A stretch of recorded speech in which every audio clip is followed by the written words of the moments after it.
Сәлем YouTube көрермендері, біздің бүгінгі тақырыпта қозғайтын мәселеміз дене шынықтыру сабағын қалай онлайн өткізуге болады. Осы туралы мен сіздерге аздаған кеңес бере кетемін. Ол үшін телефоныңызға немесе ноутбук болмаса компьютеріңізге Zoom бағдарламасын қондырып аласыздар.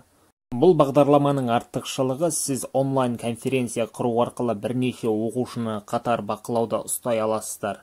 Яғни олардың қандай әрекет жасап жатқаны, сіздің көрсеткен жаттығуларыңызды жасап жатыр ма, әлде жасап жатқан жоқ па, оның барлығын өзіңіз бақылап отырасыздар. Және сіздің іс-әрекеттеріңізді олар тиісінше қайталай алады. Барлығын дауыспен, видеомен басқаруға болады. Мәселен, келесі видеоны көрейікші.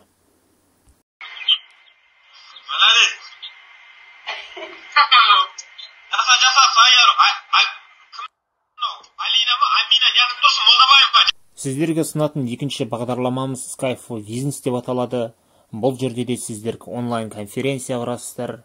Дәл Zoom сияқты оқушыларды толық бақылауда ұстауға болады. Яғни барлығына қатарынан видео қоңырау жасайсыздар. Видео қоңырау жасау барысында олардың қандай әрекет жасап жатқаны, алдыңғы видеомызда айтқанымыздай, бұл Skype-та да бақылауға болады.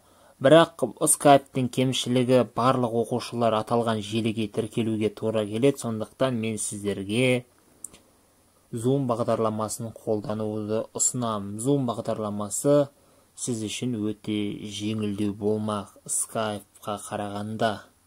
Әзірге айтарымыз осы. Басқа да сұрақтарыңыз болса, төменге пікір алаңына қойыңыздар.